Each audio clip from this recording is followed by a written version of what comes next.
Welcome back to the In the Lead show. My name is Jennifer Tsang, and this is episode number 18.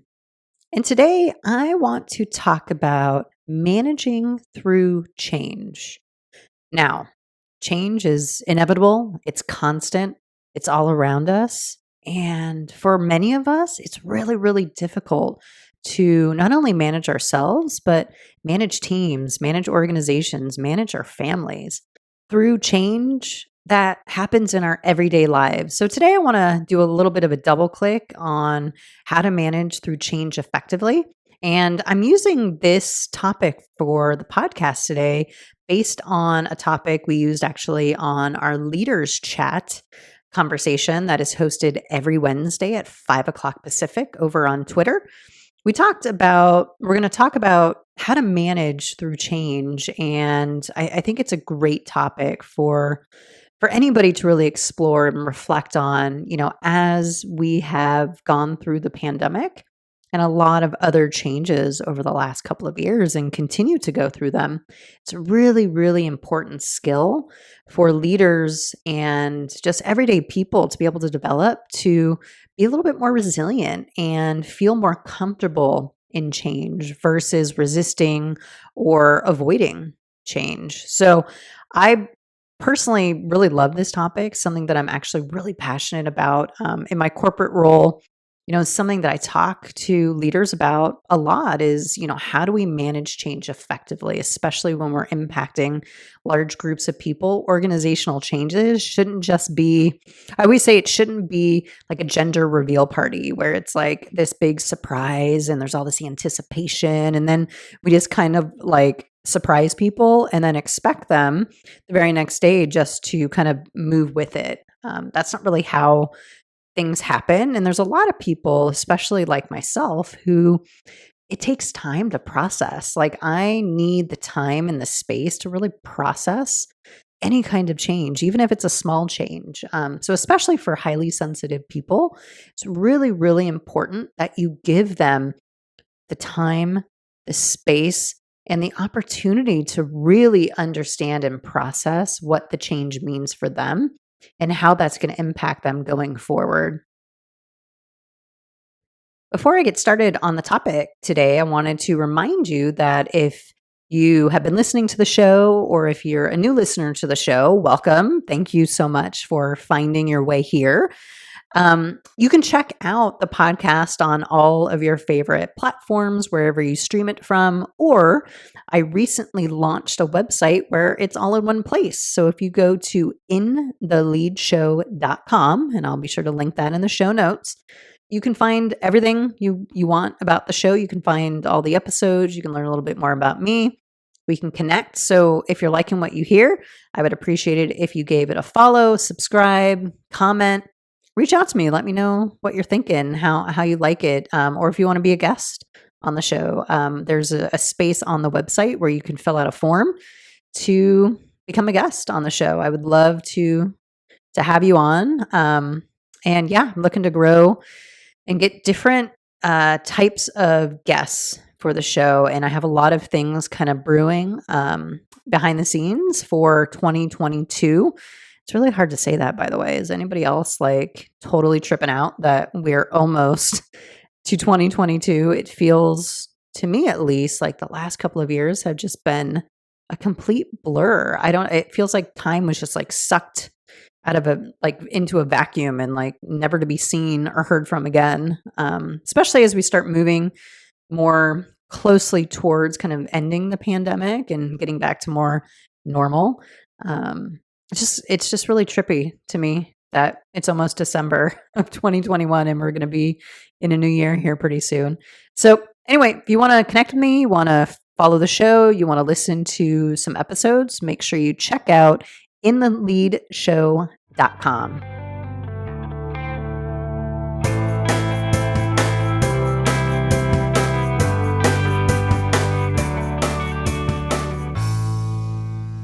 So let's start by talking about what is change. And I'd be curious for you to reflect on what does change mean to you? Because I think we all define change a little bit differently and we all experience change a little bit differently.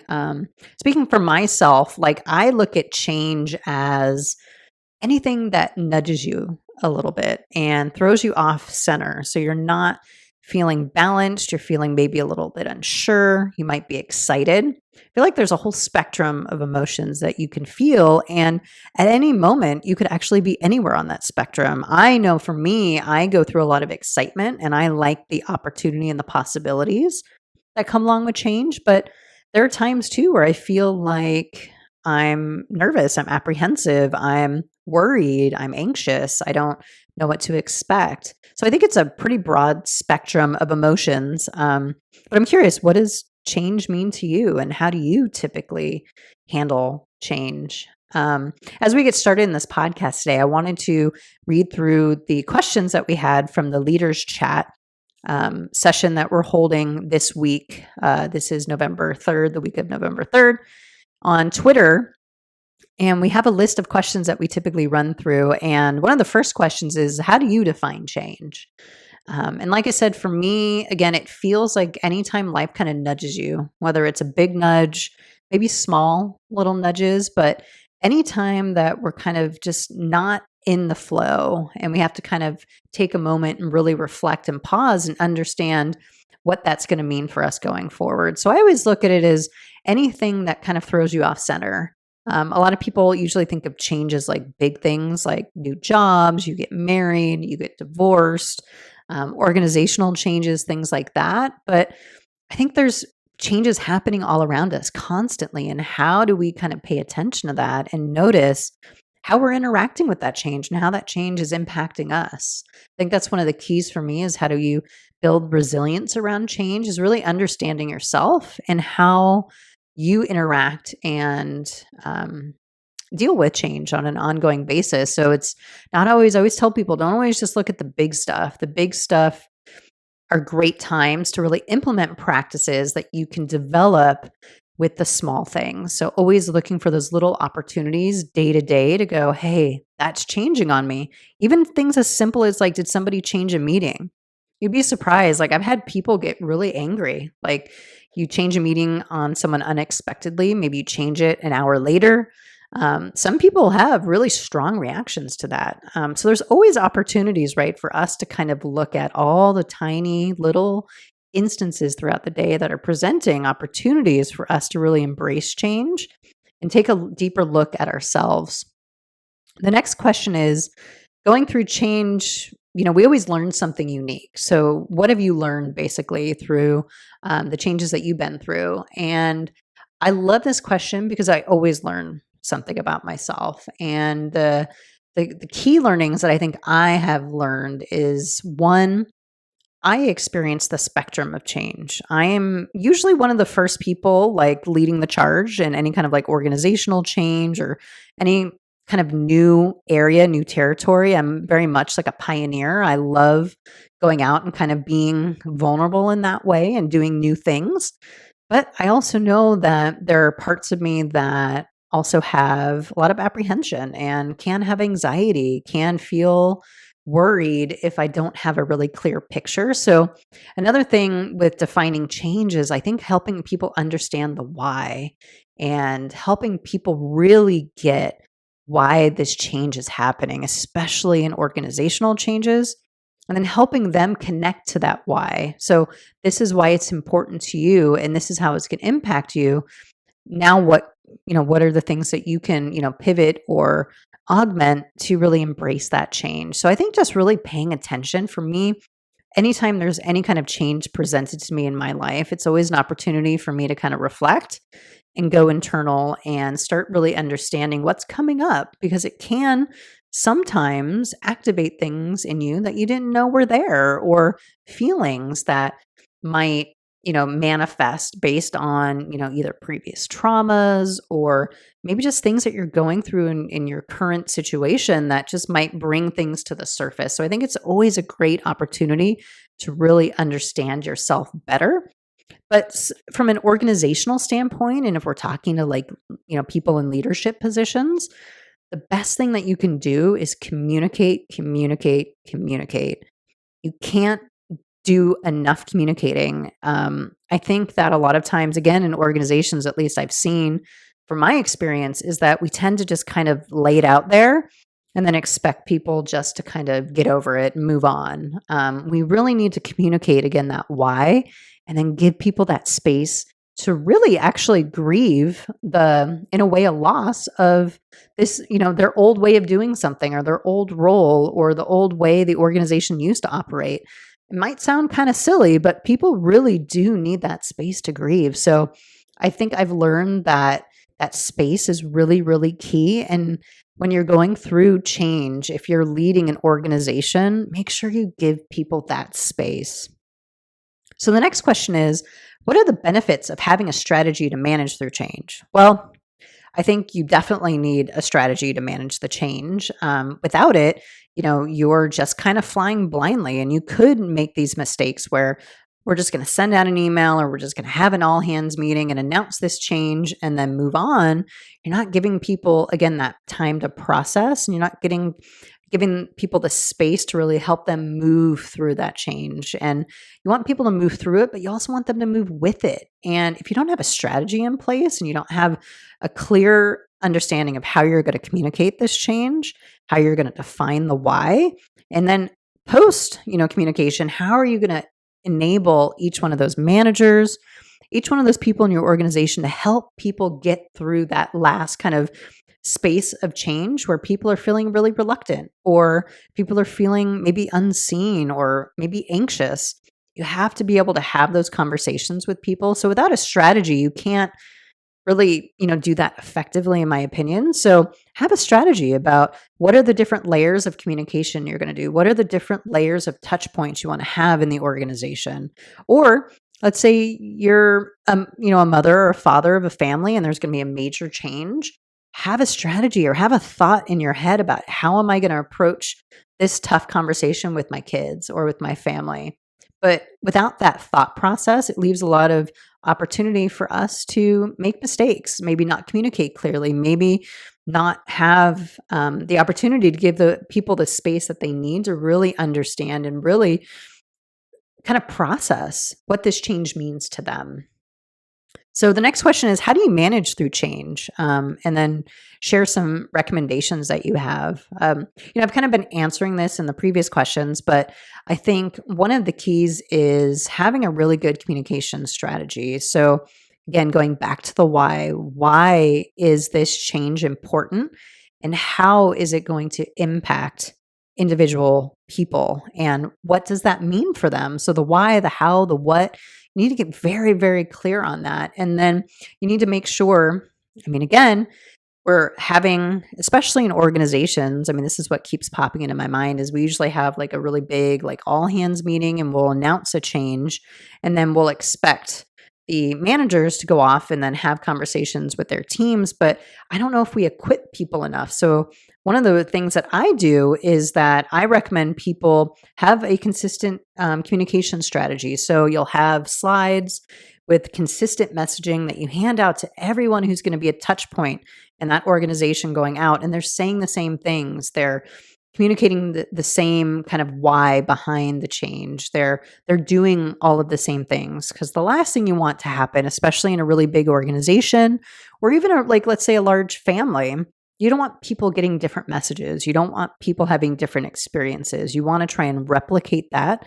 so that everyone has the same experience and everyone has the same message, so that then they can all move forward together. Because that's the biggest part, right? Is there's people at different points in the change curve throughout kind of this process. So how can we get people through it, in a way that leaves them whole, leaves them resourceful, and leaves them feeling capable and empowered? Like, I know my position here and I know exactly what I need to do. And I know why I'm doing that. And I know how I'm going to be supported through that. So making sure that everybody across the organization, or even across families, you have a small business, everyone has the same message and everybody knows exactly what the next steps are and how they're going to make an impact. I think it's really, really key. Again, I've seen change done in so many different ways in organizations.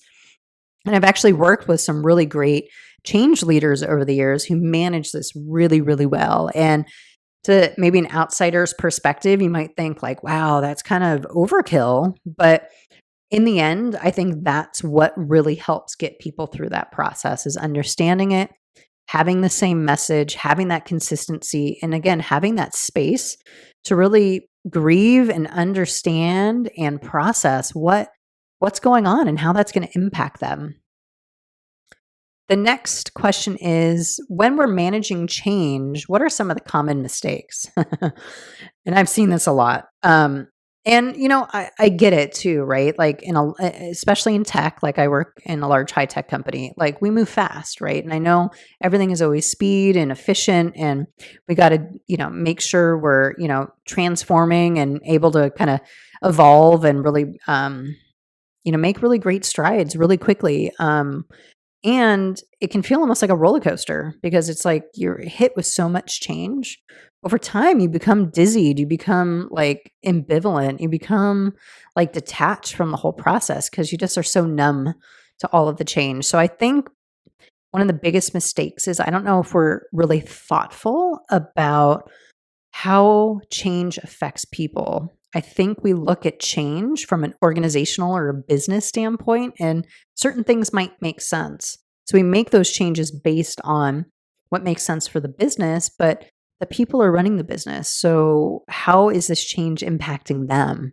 I don't think, we put a lot of thought into that. I think we think like, okay, well, we'll have a meeting, we'll tell everybody about the change, we'll have the managers, talk to their people and make sure everybody's okay. And then, okay, we're done.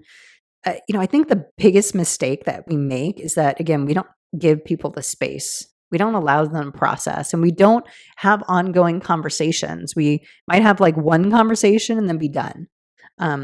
People, especially like myself, we need that communication. We need that conversation because I'm constantly processing through all of these changes. And again, how's that going to impact me? What is expected of me? What do these changes mean? Don't make the assumption that everybody is moving through this at the same rate. And don't assume that just because you say something one time, that then that kind of checks the box, right? Like, okay, I had my conversation and I'm done. The change is over. The change is constantly evolving. The change is, constantly there. For me, it's about having that ongoing dialogue and making sure you're checking in with people, make sure you're providing them the support that they need and not expecting them just to flip on the switch of the light switch and just shift into a new gear. People need that time. And I think that is the most common mistake that I see is that we're not doing a good enough job of communicating effectively, but also giving people that space. So this question was actually, I like this question because it says, how does leaders chat, the conversation that we have on Twitter every week, how can that help you in managing through change? And for me, as I was reading over these questions before we have the Twitter chat this week, I was thinking about it, and I always love the conversations that happen on Twitter in this chat because people from all kinds of industries and at all different levels and positions, a broad spectrum of people in their careers have so much, insightful things to offer. And what helps me manage through change is that reminder is what I assume is going to be said on the Twitter chat is a lot of the things I've been talking about is how to communicate, defining the why, giving people space, communicating almost too, overly communicating so that people really get it. So how it helps me manage through the change is I like to kind of hear different perspectives and hear people and their thoughts on, how they kind of handle their leadership roles and what their perspectives on how change affects them. So it's always really insightful conversation, and I really look forward to it this week. So one of the last questions is actually a quote, and it says, I cannot say whether things will get better if we change. What I can say is they must change if they are to get better.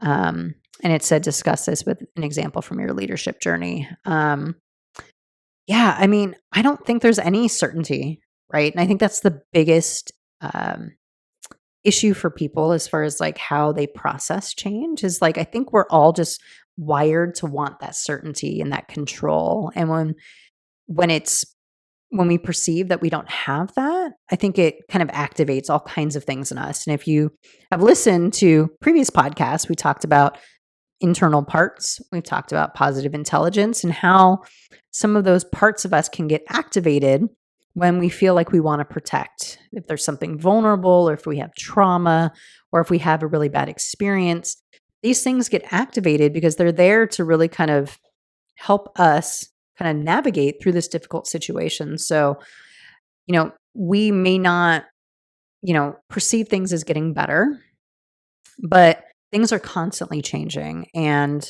sometimes when they change, things stay the same. They might even not, be better for a while, but I think eventually they do get better.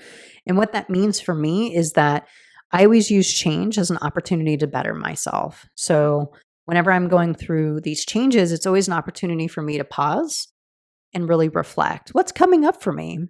How am I reacting? What are the feelings and the thoughts and the emotions that are coming up for me?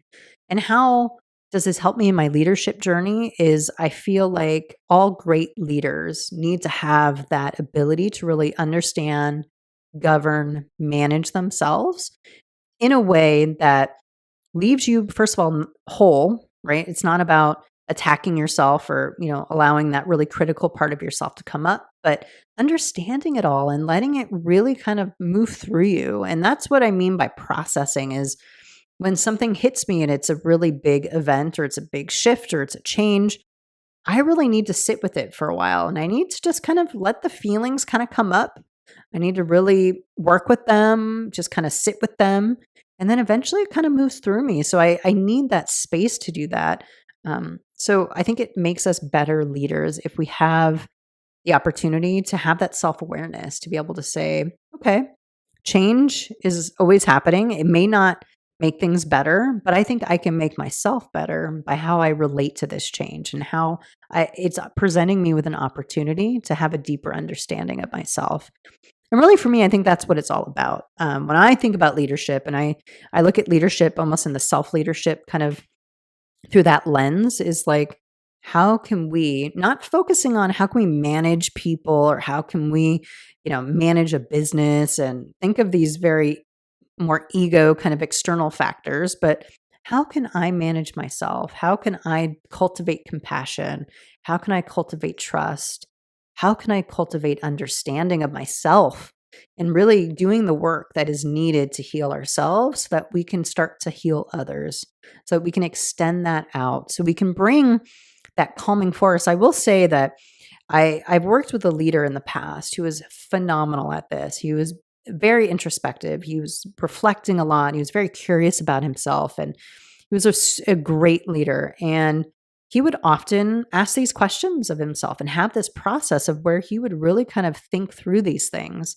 And he had this ability to be this calming, stabilizing force that even through the roughest, choppiest changes that would have, probably caused some people to just lose their minds, he was the calmest sailor. If you were thinking back to last week's podcast when we were talking about the sailor and how you have to adjust the sails, he was fantastic at this. And I think it was attributed to his practice of self-awareness and really being that thoughtful leader who really understood himself and kind of did his own internal work so that he wasn't coming to the table and really placing his burden on other people or reacting and lashing out at people or causing more stress. He would bring this stabilizing force that just it would just calm you. Even if you were in the roughest waters, it would almost be like you were in this massive ship that was just protected and you would just be floating there. And you just felt like, wow, I'm going through this major change and I feel really good about it because I feel calm. So I think that is something from my journey that I always reflect on, is that I think we all, or anybody in a leadership position, has the opportunity to really do the internal work first to really make change possible for their teams. So I hope you enjoyed the show today. If you want to reach out to me, let me know. How have you managed change? How has change impacted you? What have you experienced as being great opportunities for you to really kind of reflect and develop more of that self-awareness muscle to help yourself move through change. I would love to hear about it. Again, you can catch the show on all of your favorite platforms, or you can go to my website, intheleadshow.com. You can also reach out to me through my coaching website, coachwithinsight.com. If you enjoyed the conversation, reach out to me. Let's have a chat. I can set up an exploratory call for us to talk about this. I know change is something that we're all kind of experiencing and moving with, especially these days. I'd love to hear from the audience, and I hope you have a great rest of your week, and I'll see you next week.